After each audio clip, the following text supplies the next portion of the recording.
huko. Shida Dar es Salaam, jambo jingine pia ambalo lipo. Mtu kizungumza unaweza kaonekana kama unatukana watu. Lakini tumeruhusu kila jambo liwe kwenye barabara kuu. Guta liwe barabara kuu, bajaji iwe barabara kuu, kikolola kichafu kiwe barabara kuu, kigali kina namba A kiwe barabara kuu. Leo tuko namba E. Tuko namba E. Mtu amekomaa kwenye kikolola kichafu anaingia katikati ya mji. Hii sio sawa. Ni yote ni kwa sababu tumeruhusu kila kitu kiwe. Nenda kwenye nchi za wenzetu zingine. Kama gari yako sio mpya na kwa namba zake zile, huwezi kuruhusiwa kabisa kuingia mjini kwa sababu ikizima katikati, hilo ni jambo jingine. Unakuta mtu kafunga vioo anajifanya kama kuna AC, hakuna. Sasa unajiuliza umo ndani na kuna AC kafunga vioo, yuko na leso anafanya namna hii. Sasa huko ina maana AC haishiki. Yote ni kwa sababu tumeruhusu kila takataka kuweza kuingia katikati ya mji. Pikipiki iingie, guta iingie, bajaji iingie, si vitu gani viingie. Tukionyesha utaalamu, ninyi wenyewe mnasema pembeni, mnasema mkuu wa mkoa siasa bwana, mkuu wa mkoa tuone siasa, mkuu wa mkoa tutakula nini? Lakini uwezi. Nendeni Botswana hapa karibu. Nendeni nendeni hapa Zambia. Zambia tu wala usiende mbali. Uone kama tunaona hata boda pale katikati. Sisemi boda hazina maana. Wala semi Corolla haina maana. Wala semi sio nini kina maana. Sisi hapa tumeshazungumza pia na hata waziri wa ujenzi kwamba ifike wakati lori sikanyage hapa katikati. Kwa kuna bypass za malori tu. Kwa sababu ndio mji wote ambao unaelekea. Lori zikiwa 20 zote zina matela, maana yake nini?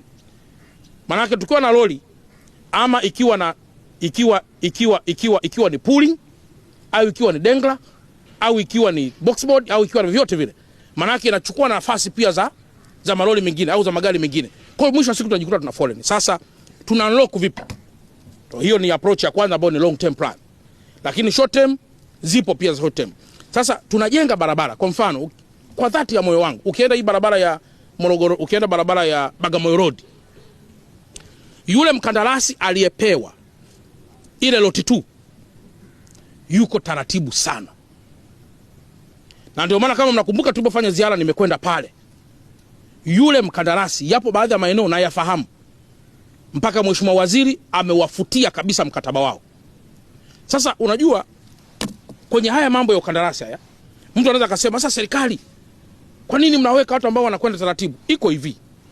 Kwenye masuala ya business huwa kuna kitu kinaitwa Echeli and Ceremony Principle in bargaining. Echeli and Ceremony Principle in bargaining huwa iko namna hii. Ni kama mwanamke na mwanaume wanapotaka kuoana.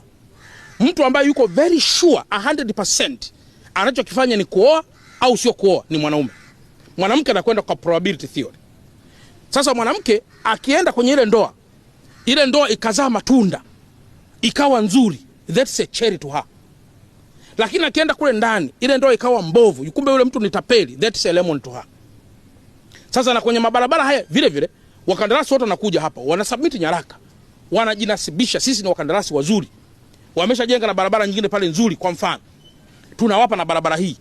Kumbe yeye anakuwa anajua kwamba kwa sasa sina wafanyakazi wa kutosha, kwa sasa na madeni mengi, kumbe sina hiki.